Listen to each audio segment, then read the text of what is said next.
war is being waged right now. Not in the mountains, not in the oceans, not even in the skies, but in your phones, your power grids, your economy, and your thoughts. Welcome to the era of Greyzone warfare, where nations cripple each other without crossing borders, without declaring war, without firing a bullet. This is how empires rise and fall in the 21st century, and India is right in the middle of it. I'm Advocate Manoj Ambat, and this is Strategic Vanguard. Today, we'll decode the invisible battlefield that defines modern conflict. If you think war means tanks and guns, think again. Before we move forward, please like and subscribe to Strategic Vanguard to be updated from the world of defense and strategic affairs.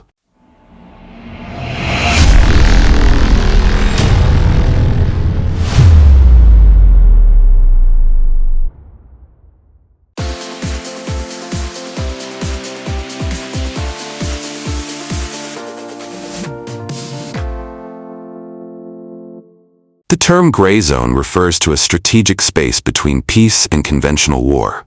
It's a space filled with ambiguity, deniability, and deception. Gray zone tactics are designed to destabilize or weaken an adversary without provoking a full military response. These tactics are hard to trace, harder to punish, and devastating in impact. Here's how they work. A foreign cyber group crashes your financial system, but there's no attack in the traditional sense. Paid influencers and fake news campaigns incite communal violence, but who do you hold accountable? Commercial fishing boats move into your maritime zone with naval support, yet it's not a declared invasion.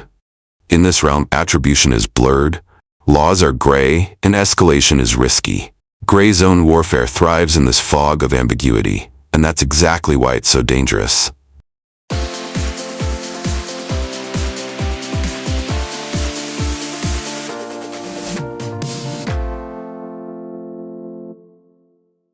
Let's look at how global powers are mastering this craft.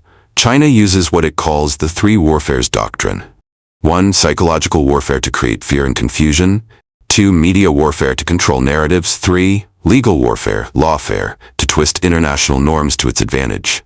In the South China Sea, China sends civilian fishing boats backed by Coast Guard vessels. If challenged, it cries foul, claiming it's protecting civilians. If not, it asserts control. That's textbook gray zone. Russia invaded Ukraine not with tanks initially, but with disinformation, cyber attacks, and little green men, unmarked soldiers sowing confusion. Iran supports proxy militias in Yemen, Iraq, and Lebanon while avoiding direct war. North Korea hacks banks and companies worldwide to fund its regime. Even the United States engages in gray zone activities. Cyber surveillance, drone warfare in non-declared war zones, and economic sanctions with strategic intent. This isn't theoretical. This is the real battlefield of today's global strategy.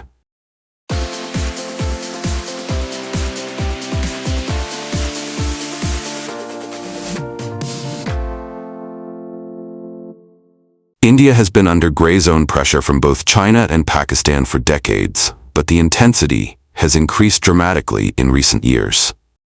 China's salami slicing along the line of actual control is a slow, deliberate encroachment strategy. No bullets, just tents, roads, and patrols. The 2020 Galwan Valley clash was not the beginning. It was the result of gray zone aggression India hadn't recognized in time.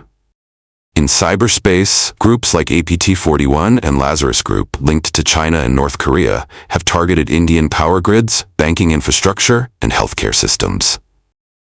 Pakistan has perfected disinformation warfare, manipulating hashtags, spreading fake news, and even using Bollywood-style content to provoke communal tensions.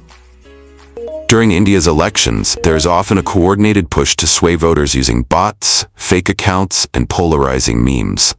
These tactics are cheap, deniable, and effective. And India's pluralistic digital democracy is especially vulnerable to them.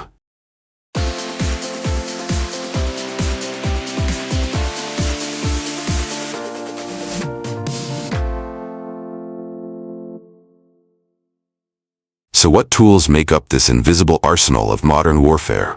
Let's break down the gray zone warfare toolkit. 1. Cyber warfare.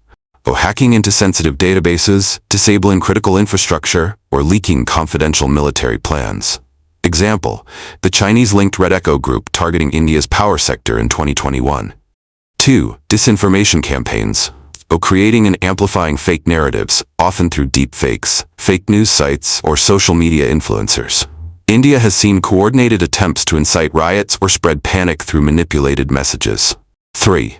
Proxy warfare. Using third-party militias, insurgents, or volunteers to fight wars by proxy. Think Pakistan's use of non-state actors or China's support to groups in Myanmar. 4. Economic warfare. Weaponizing trade bans, loans, debt trap diplomacy, or controlling supply chains. China's hold over rare earth minerals and BRI infrastructure are classic examples. 5. Legal and diplomatic pressure, lawfare. Exploiting international institutions to legitimize illegal actions or delay responses. Example, China's rejection of the South China Sea Tribunal ruling while claiming legal superiority.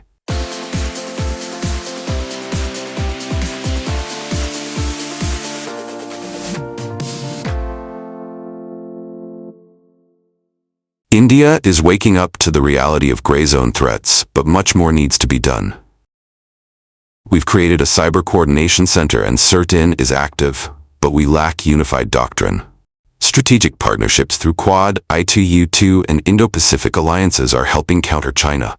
Army, Navy, and Air Force are improving joint theater command concepts, but asymmetric tactics aren't yet prioritized.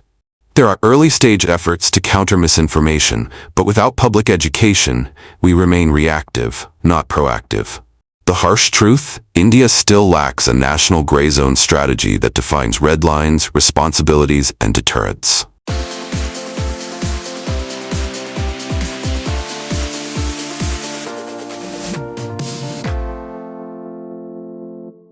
The threats we face won't wait for policy papers.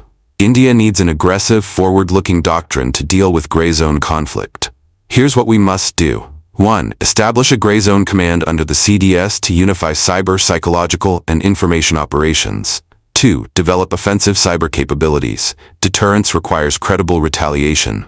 3. Invest in narrative warfare. Control the story or someone else will.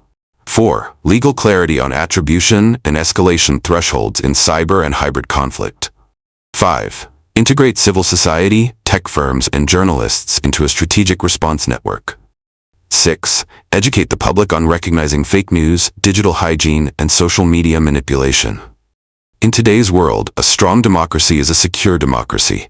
If we don't prepare for the invisible war, we risk losing it without ever knowing.